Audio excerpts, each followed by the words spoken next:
এই ভিডিঅ'টোত ক্লাছ 9 গণিতৰ ষষ্ঠ অধ্যায় ৰেখা আৰু কোণৰ অনুশীলনী 6.2 কুৱেশ্যন নম্বৰ 3 আলোচনা কৰিম। আগৰ ভিডিঅ' কেইটাত বাকিবোৰ দিয়া হৈছে। এতিয়া কুৱেশ্যন নম্বৰ 3 আছে চিত্ৰ 6.30 কাষত দিয়া আছে চিত্ৰটো। যদি AB parallel to CD, EF perpendicular to CD আৰু angle GED is equal to 126 degree, তেন্তে angle AGE, angle GEF আৰু angle FGE উলিওৱা। এতিয়া চাবা, এতিয়া 3 সলিউশন সাইডত মই চিত্ৰটো আঁকি লৈছো আৰু দিয়া থকাখিনি লিখি লও। দিয়া আছে given AB parallel to CD আৰু দিছে EF perpendicular to CD, ইয়াত লম্ব দিছে অৰ্থাৎ এই কোণটো 90 ডিগ্ৰী হ'ব। তোমালোকে এইটো লিখি দিব পাৰিবা FED is equal to 90 degree আৰু আমাক দিছে যে angle GED is equal to 126 degree. GED কোণটো লিখিছা, এইটো GED, এই গোটেইখিনি কোণটো 126 ডিগ্ৰী। এতিয়া আমাক প্ৰথমতে angle AGE উলিয়াব দিছে অৰ্থাৎ AGE এই কোণটো উলিয়াব দিছে। বুজি পাইছা? এতিয়া এই কোণটো কেনেকৈ উলিয়াম চাবা। যেহেতু AB parallel to CD, AB CD ৰ সমান্তৰাল সেইটো দিয়া আছে। দিয়া থাকিলে GE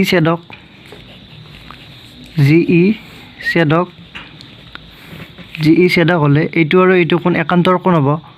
সো তোমালোকে এইটো নিলিখিব পাৰিবা, ডাইৰেক্ট লিখি দিব পাৰিবা এতেকে angle AGE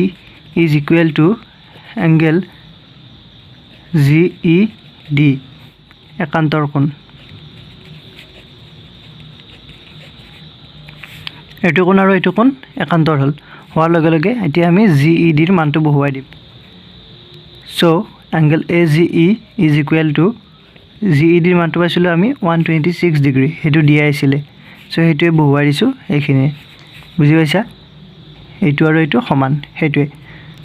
তোমালোকে এইটো লাইন লিখিব পাৰা নিলিখিব পাৰা, সেইটো তোমালোকৰ ওপৰত ডিপেন্ড কৰিব। এতিয়া নেক্সট আমি চাম GEF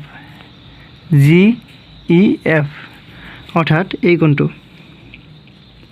এতিয়া চোৱা এই কোণটো আমি কেনেকৈ পাম। আমাক GED দিয়া আছে 126 ডিগ্ৰী এই গোটেই কোণটো, তাৰপিছত আমাৰ আকৌ FED এই কোণটো 90 ডিগ্ৰী। এতিয়া এইটো উলিয়াব লাগে। এতিয়া এই যিটো আমাৰ GEF আছে এই কোণটো আমি এই গোটেই GED পৰা যদি FED বিয়োগ কৰি দিওঁ তেতিয়াহ'লে পাই যাম, বা তোমালোকে এই দুটা কোণ যোগ কৰিলে GED পাই যাবা। সো আকৌ চিত্ৰৰ পৰা আমি পাম angle GED is equal to এইটো GEF, angle GEF plus angle FED। বুজি পাইছা? আমাক GEF উলিয়াব দিছে। সো GEFটো আমি এইফালে লিখিলোঁ GEF is equal to এইটো ঠিকে আছে angle GED, এতিয়া মাইনাছ কৰি দিলোঁ, এইটো কোণ সেইফালে লৈ যাম আমি। So angle FED। এতিয়া আমি মানকেইটা বহুৱাই দিওঁ। GEF is equal to GED ৰ মান দিয়া আছিলে 126 degree, so 126 degree minus angle FED ৰ মান 90 ডিগ্ৰী দিয়া আছে, so 90 degree implies GEF is equal to 126 ডিগ্ৰীৰ পৰা 90 ডিগ্ৰী বিয়োগ কৰি দিব লাগিব। সো 6 শূন্য গ'লে 6, 12 9 গ'লে 3, 36 ডিগ্ৰী আমি GEF পাই গ'লোঁ। এতিয়া আমাক লাগে আকৌ FGE। এতিয়া চিত্ৰটো চোৱা FGE এইটো এই কোণটো লাগে। এতিয়া চোৱা আমি এই কোণটো পাই গ'লোঁ, এই কোণটো পাইছোঁ আমি আগতে, এই কোণটো পালোঁ আমি AGE, এইটো পাইছোঁ 126 ডিগ্ৰী। এতিয়া এইটো এটা সৰল কোণ হ'ব, যি কোণটো গোটেইখিনিত 180 ডিগ্ৰী আছে থাকিলে এইটো আৰু এইটো যোগ কৰিলে 180 ডিগ্ৰী হ'ব অৰ্থাৎ 180 পৰা যদি আমি AGE এই কোণটো বিয়োগ কৰি দিওঁ তেতিয়াহ'লে এইটো কোণ পাই যাম সো আকৌ চোৱা ইয়াত চিত্ৰটোত এংগেল AGE প্লাছ FGE আমাক FGE উলিয়াব দিছে so FGE is equal to 180 degree এইটো হ'ব সৰল কোণ সো ইমপ্লাইজ AGE মানটো আমি পালো 126 degree so angle FGE is equal to 180 degree minus এইটো এংগেল AGE মই একেবাৰে এংগেল AGE এৰ মানটো বহুৱাই দিওঁ minus 126 degree so implies angle FGE is equal to 180 পৰা যদি 126 যায় so 10 ৰ 6 গলে 4 তাৰ পিছত ইয়াত থাকিলে 7 7 ৰ 2 গলে 5 54 ডিগ্ৰী বুজি পাইছা so এটো এইখিনিয়ে এতিয়া চাম আমি 4 নম্বৰ কোৱেশ্চনটো 4 নম্বৰ কোৱেশ্চনটো আছে চিত্ৰ 6.31 ত যদি PQ parallel to ST PQ সমান্তৰাল ST দিয়া আছে তাৰ পিছত দিছে angle PQR is equal to 110 degree so 110 degree দিয়া আছে তাৰ পিছত আছে RST is equal to 130 degree angle RST দিয়া আছে 130 degree তেন্তে QRS নিৰ্ণয় কৰা এতিয়া আমাক এই কোণটো নিৰ্ণয় কৰিব দিছে এতিয়া ইংগিত দিয়া আছে R বিন্দুৰে যোৱাকৈ ST ৰ সমান্তৰালভাৱে থকাকৈ এডাল ৰেখা অংকন কৰা সো আমি R বিন্দুৰ মাজেৰে ST ৰ সমান্তৰালকৈ এডাল ৰেখা অংকন কৰিম এতিয়া চাবা এতিয়া ফৰ সলিউশন চিত্ৰটো সাইডত মই আঁকি লৈছো দেখিছা PQR এটো দিয়া আছে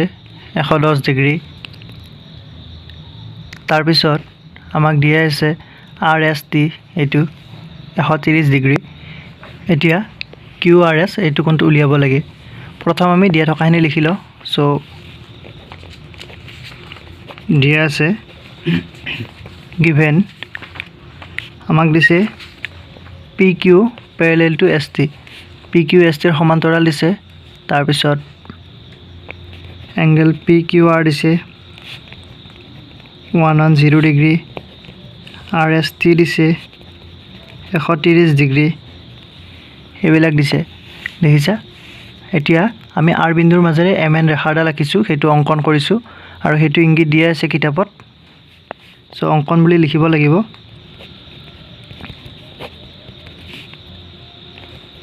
R বিন্দুৰ মাজেৰে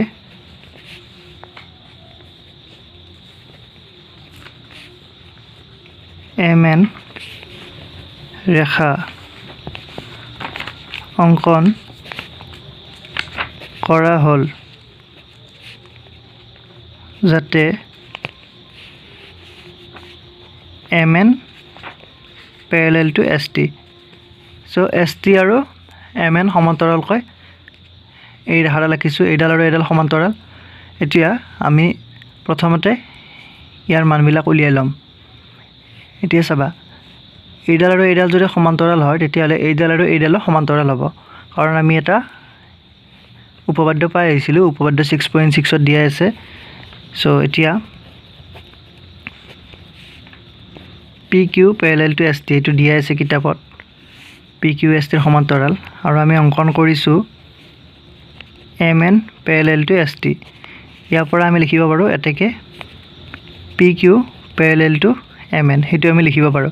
ইয়াত সাইডত মই উপপাদ্যটো লিখি দিছো যদি দুডাল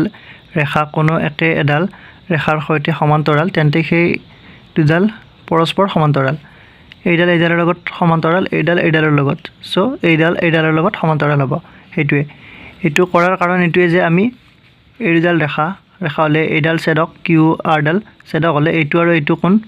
এই দুটা কোণৰ যোগফল 180 ডিগ্ৰী হ'ব হেতু পৰা আমি MRQ এইটো কোণ উলিয়াম ঠিক তেনেদৰে ST আৰু MN সমান্তৰাল হলে ইয়াৰ এইটো কোণ আৰু এইটো কোণৰ যোগফল 180 ডিগ্ৰী হ'ব বুজি পাইছা তাৰ পৰা আমি আকৌ SRN এই কোণটো উলিয়াম আৰু হেতু উপপাদ্য 6.4 ত দিয়া আছে যদি দুডাল সমান্তৰাল ৰেখাৰ কোনো তিৰ্যকে ছেদ কৰে সো তিৰ্যকৰ একেফালে থকা প্ৰত্যেকজোৰ অন্তকোণ সম্পূৰক অৰ্থাৎ এইটো আৰু এইটো কোণ 180 ডিগ্ৰী হ'ব সম্পূৰক মানে বুজি পোৱা 180 ডিগ্ৰী হেতুৱে এতিয়া এতেকে আমি লিখিম angle PQR plus MRQ এই দুটা কোণ 180 ডিগ্ৰী হ'ব MRQ is equal to 180 degree so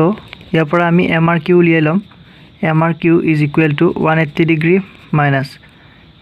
angle PQR 180 পৰা angle PQR কৰি দিলে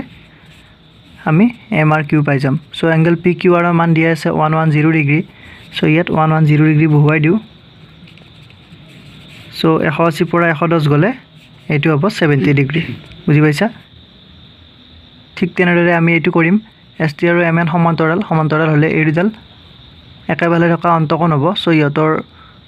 যোগফল 180 degree so RST plus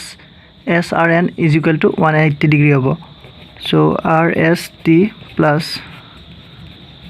SRN is equal to 180 degree implies ইয়াৰ পৰা আমি SRN is equal to পাম 180 পৰা minus RST মানে 130 ডিগ্ৰী দিয়া আছে সো 180 পৰা 130 গলে 50 যাব এতিয়া আমি চিত্ৰটো চোৱা MRQ পাইছো SRN পাইছো QRS লাগে এতিয়া এইডাল ৰেখাত এইটো কোণত 180 ডিগ্ৰী হ'ব এতিয়া যদি আমি এইটো কোণ আৰু এইটো কোণ যোগ কৰি দিও গোটেই কেইটা মিলি 180 ডিগ্ৰী হ'ব হলে চাবা এতেকে এতিয়া আমি এই তিনিটা কোণ যোগ কৰি দিও so MRQ plus angle QRS এইটো বুজি পাইছা MRQ QRS আৰু এটা SRN angle SRN is equal to 180 degree ইয়াত লিখি দিবা সৰল কোণ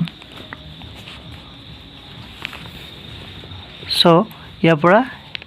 MRQ ৰ মান আমি পাইছো 70 degree QRS ৰ মান আমি উলিয়াব লাগে plus SRN ৰ মান পাইছো আমি 50 degree is equal to 180 degree so ইয়াৰ পৰা আমি QRS পাই যাম QRS is equal to 180 পৰা হাতে পাছে 12 120 degree minus কৰি দিলে হল so 180 পৰা 120 degree গলে 60 degree হ'ব এতেকে হিখৰ এটা লাইন লিখি দিবা নিৰ্ণয় QRS is equal to 60 degree so আজি ভিডিওটো এইখিনিয়ে যদি ভিডিওটো ভাল লাগিছে লাইক কৰিবা কমেন্ট কৰিবা শেয়াৰ কৰিবা আৰু তোমালোক যদি মোৰ চেনেলটোত নতুন তেতিয়ালে চেনেলটো সাবস্ক্ৰাইব কৰি লবা থ্যাংক ইউ